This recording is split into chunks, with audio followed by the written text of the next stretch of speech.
Welcome to KP కలం ప్రస్థానం news. Vallabhaneni Vamsi అరెస్టును మాజీ మంత్రి బొత్స సత్యనారాయణ ఖండించారు. కేసు వెనక్కు తీసుకుంటే మళ్లీ అరెస్ట్ చేయడం ఏంటని ప్రశ్నించారు. కక్షపూరిత రాజకీయాలు సరికాదని అన్నారు. కూటమి ప్రభుత్వ వైఫల్యాలను శాసన మండలిలో ప్రశ్నిస్తామని ఆయన స్పష్టం చేశారు. వాటి మీద ఎంక్వైరీ కమిటీలు వేస్తున్నారు.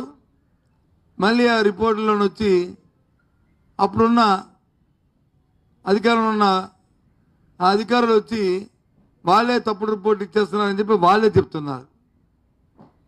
నాకు అర్థం అవ్వట్లే అసలు ఏమి ఆలోచన చేస్తున్నారో, ఏమి జరుగుతుందో, రాష్ట్రంలో ఏం కార్యక్రమాలు జరుగుతున్నాయో అర్థం అవ్వట్లేదు. ఇవాళ ఉదయం కూడా చూసాం.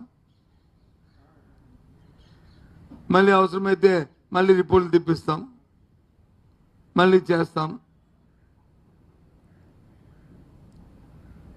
ఫ్రీ బోర్డింగ్ అన్నారు. అక్రమాలు జరిగిపోయి విశాఖపట్నంలోను, విజయనగరంలోను, శ్రీకాకుళంలోను, రాష్ట్రంలో అన్ని చోట్ల ఎన్నో అక్రమాలు జరిగిపోయి వేలాది ఎకరాలు వచ్చి ఫ్రీ బోర్డ్ చేశారు. అవన్నీ ఆపుతాము అన్నది. ఎక్కడ ఏం జరిగింది గత 9 నెలలు బట్టి చెప్పండి. ఇకపోతే విద్యారంగం మీద ఒకరోజు వచ్చి 13 లక్షల మంది పిల్లలు తగ్గిపోయారు, ఒకరోజు వచ్చి 5 లక్షల మంది తగ్గిపోయారు, ఒకరోజు వచ్చి స్కూళ్ళు మూసేశారు అని చెప్పారు. నిన్న వచ్చి ఈ ప్రభుత్వం వచ్చి తీసుకునే విధానం వల్ల స్కూళ్ళు మూసేస్తారని ఒక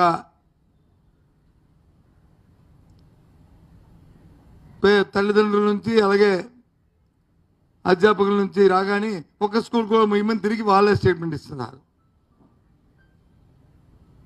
గత ప్రభుత్వంలో ఈ రాష్ట్రంలో ఏ ఒక్క స్కూల్ అయినా మూసారు ఈ ఊర్లో అని చెప్పి ఓ ప్రకటించమండి, ఊరి పేర్లు ఇమ్మనండి. లే అది చెప్పే ధైర్యం చేయరు. ఎందుకంటే లేదు కాబట్టి. ప్రభుత్వం మారిన ప్రభుత్వాలు వాళ్ళ విధానాలు ఉంటాయి. ఇవాళ నీతి ఆయోగ్ చెప్పింది, ఏదైతే ఇంగ్లీష్ మీడియంలో ఆ విద్యార్థులకి దాని మీద పట్టుతో ఉండబట్టే కాంపిటేటివ్ ఎగ్జామ్స్లో ఎక్కువగా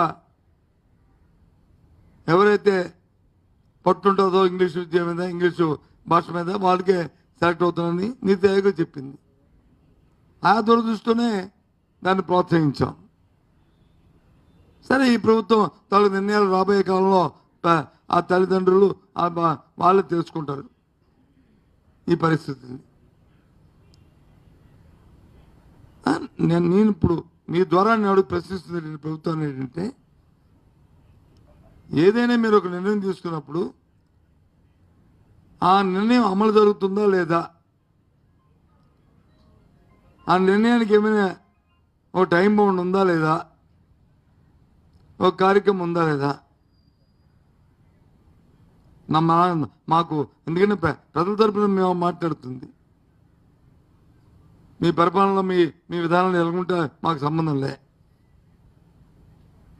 కానీ దానివల్ల ప్రజలకి ఇబ్బంది జరగకూడదు. సాక్షాత్ ముఖ్యమంత్రి గారు నోటు అంటే నేను టీవీలో చూశాను. ఒక్కో డిపార్ట్మెంట్లో 7,000 నుంచి 10,000 ఫైల్స్ ఈ 9 నెలల్లో ఉండిపోయాయి. ఎందుకు ఉండిపోతాయి? ఎందుకు ఆగాలి? ఎందుకు ఆగుతున్నాయి?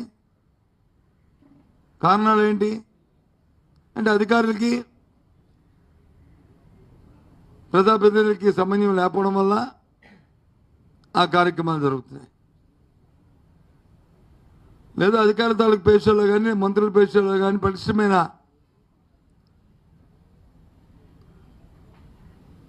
యంత్రాంగం లేకపోవడం వల్ల, అంటే సంవత్సరమైన ఇంకా గాలిలో పడలే అని స్వయాన ముఖ్యమంత్రి గారు చెప్పిన మాటలు ఇవి.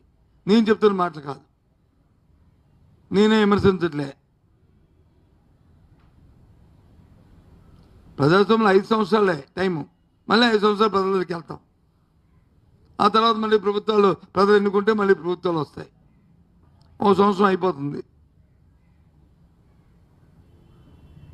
అయితే ఇచ్చిన వాగ్దానాలు సరే వాటికి ఏదో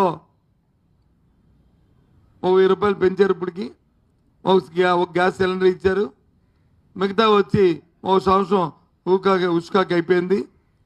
వచ్చే సంవత్సరం అకాడమిక్ ఇయర్ నుంచి ఇస్తామని చెప్పి మాట ఇచ్చారు. ఏది తల్లికి మా గత ప్రభుత్వంలో వచ్చి అమ్మఒడి, ఈ ప్రభుత్వం వచ్చి తల్లికి వందనం, ఆ పథకం. ఇంకా మిగతా రైతులకు ఇచ్చే కేంద్రం నుంచి ఏదైతే పాపం ఉందో అది కూడా రైతులు నష్టపోయారు. ఆ ఇచ్చిన డబ్బుని రైతులకు రానిలే. ఎందుకు? దాన్ని మ్యాచింగ్ తీరు 20,000 రూపాయలు ఇస్తా అన్నారని చెప్పి దాన్ని కూడా రైతులకు అందరికంట ఈ సంవత్సరం చేశారు. నువ్వు అయిపోతూ పోయావు. ఆ కేంద్రం ఆ ఇచ్చిన డబ్బైనా రైతులకు ఇస్తే సరిపోయి ఇవ్వచ్చు కదా, అది కూడా ఇవ్వలే. అది కూడా వచ్చే సంవత్సరంకి దాన్ని పొడిగించారు.